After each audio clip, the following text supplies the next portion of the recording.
तो जब हम यीशु मसीह को उसके वचनों में देखते हैं तो वो वचन हमारी आत्मा में आने चाहिए, और जब आत्मा में आ जाते हैं प्रभु के वचन, तो पवित्र आत्मा उद्धार पाए हुए आत्मा के जीवन में अद्भुत काम करता है। विश्वास करने वालों के लिए सब कुछ संभव है। जब हम लोग ने इस बात की चर्चा शुरू कर दी है, तो अब ये भी सवाल होता है कि उनका डीएनए का क्या होगा जो आज पाप की दशा में मरे हैं। उनका शरीर तो जला दिया गया, दफना दिया गया, किसी भी तरीके से वो अपने शरीर को छोड़ दिए हैं। यहाँ पे एक बहुत कटु सत्य है, इसे भी हमें जानना चाहिए और जान करके दूसरों को बताना भी चाहिए कि यदि किसी मनुष्य ने, संसार के किसी भी मनुष्य ने अगर प्रभु यीशु मसीह के लहू को अपने डीएनए पर नहीं लगाया है, यानी कि वो डीएनए जो प्रभु यीशु मसीह का है उसके लहू के द्वारा उसकी आत्मा और प्राण पर, उसके शरीर पर नहीं लगा है, तो ऐसे लोगों को बचाने की जिम्मेदारी हमारी और आप सबों की है। उनका क्या होगा? वे अलग कर दिए गए हैं, और इसी अलगाव को कहते हैं डेथ। और ये डेथ जो है वो इटर्नल डेथ है, अनंत काल की डेथ है। उनकी आत्मा और प्राण जो उस शरीर से अलग हो गया है, उनका स्थान भी अलग है। ऐसी आत्माएं भटकती नहीं है संसार में। ऐसी आत्माओं का एक स्थान है, एक जगह है। ऐसी आत्माएं वहां चली जाती हैं जहां पर शैतान और उसके सारे सेनाएं या होस्ट हैं, और ये दुष्ट आत्माएं पाप में पड़ी हुई मानव जाति की आत्मा और प्राण को जो है वो टॉर्मेंट करती हैं। उस तड़प को आज हम लोग कल्पना भी नहीं कर सकते। वहां पर ये दुष्ट आत्माएं ऐसे पाप में पड़ी हुई आत्मा और प्राण में गए हुए लोगों को बहुत ही सताएंगी और सताती हैं। इससे भी ज्यादा पीड़ा की ये बात है कि जब वो आत्मा और प्राण वहां से निकाल करके अनंत काल की आग की झील में डाली जाएंगी, तो वो खत्म नहीं होंगी, उनका एग्जिस्टेंस खत्म नहीं हो जाएगा, लेकिन वो अपने ही शरीर में अनंत काल तक के लिए तड़पते रहेंगे। उनका वो शरीर, आत्मा और प्राण कभी खत्म नहीं होगा। वहां ऐसी आग होगी जिसका जिक्र बाइबल में दिया गया है।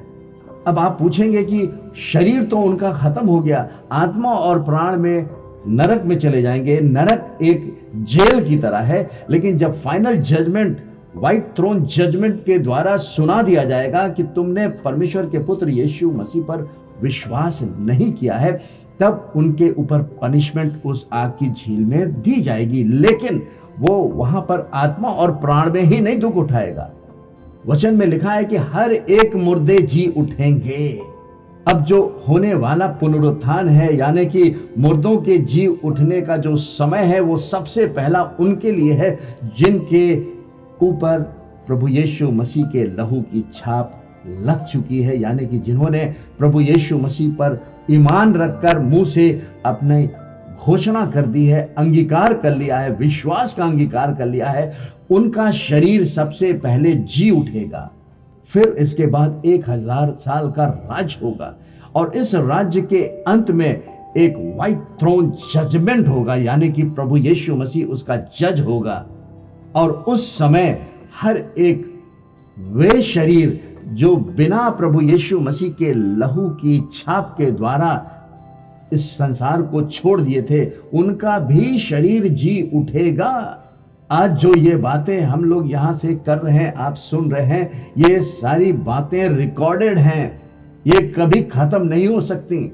वे लोग जो आज प्रभु यीशु मसीह को रिजेक्ट कर रहे हैं, उनकी आत्मा और प्राण तो उस जेल में चली जाएगी, लेकिन जब व्हाइट थ्रोन जजमेंट होगा तो उन्हीं की आत्मा और प्राण जेल में जाने से पहले उनका शरीर उस मरी हुई दशा से जी उठेगा। इसका मतलब है कि जिन्होंने यीशु मसीह पर विश्वास नहीं किया है, उनका भी समय होगा जब उनका शरीर जी उठेगा। और इस प्रकार से वो शरीर में हो करके, किस प्रकार का शरीर होगा, ये प्रभु यीशु मसीह उनका हिसाब लेगा उस व्हाइट थ्रोन जजमेंट में। और ये घोषणा और ये जजमेंट उनको सुनाई जाएगा कि तुमने परमेश्वर के पुत्र यीशु मसीह पर, जिसने तुम्हारी मौत के दंड को स्वयं में उठा लिया, तुमने उसे रिजेक्ट कर दिया। इसलिए तुम अब उस दंड के भागी हो गए हो जो अनंत काल तक तुमसे कभी अलग नहीं होगा। इस प्रकार से अविश्वासियों की आत्मा प्राण उनके अपने ही शरीर में हो करके उस अनंत काल की आग की झील में, जहां शैतान और उसके सारे जो सहयोगी हैं उनको जहां डाला जाएगा, उसी के साथ वे भी दुख उठाएंगे और ये दुख अनंत काल का होगा। ये मृत्यु अनंत काल की मृत्यु है। इस अनंत मृत्यु से बचाने के लिए प्रभु यीशु मसीह परमेश्वर मनुष्य बन के आ गया कि जो कोई भी यीशु मसीह पर विश्वास करे वे नाश ना हो परंतु अनंत जीवन पाए। इसी सत्य का प्रचार मानव जाति के बीच में करना है। यीशु मसीह कोई धर्म या जाति लेकर के नहीं आया, उसका नहीं प्रचार करना है। धर्म ही है जो परमेश्वर का सबसे बड़ा विरोधी है।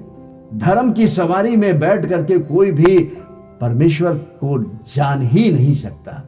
ये धर्म ही सबसे बड़ा रुकावट है जो किसी भी मनुष्य को परमेश्वर से जोड़ने में बाधा उत्पन्न करता है।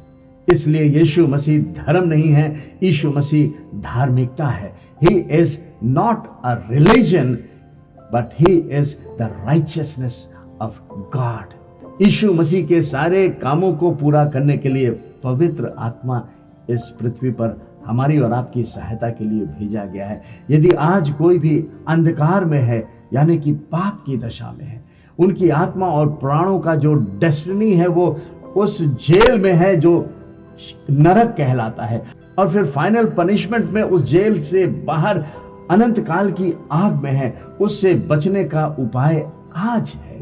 आत्मा कहता है कि आज यदि आप उद्धार के वचन पर विश्वास करेंगे तो निश्चित उद्धार पाएंगे। No power can separate you from this salvation. ये परमेश्वर का किया गया काम है। वो हमारी आत्मा प्राण के साथ हमारे शरीरों के भी छुटकारे का उपाय कर चुका है।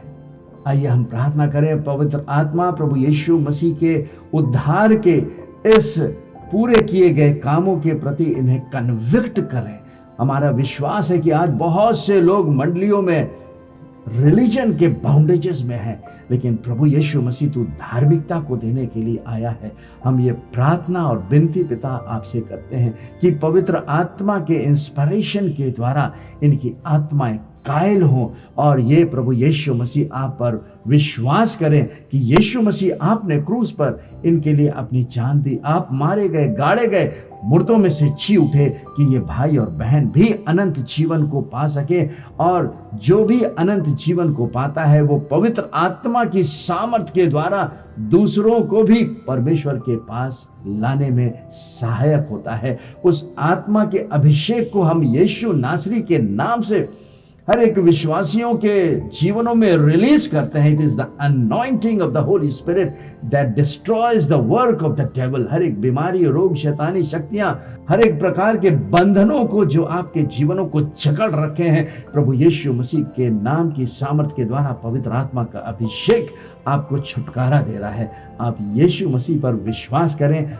वचन में बढ़ें, आत्मा से भरते जाएं और प्रभु के राज्य के एक सामर्थी गवाह ठहरे। इस प्रार्थना को परमेश्वर के पुत्र प्रभु यीशु मसीह के नाम से मांगते हैं। आमीन, आमीन, आमीन।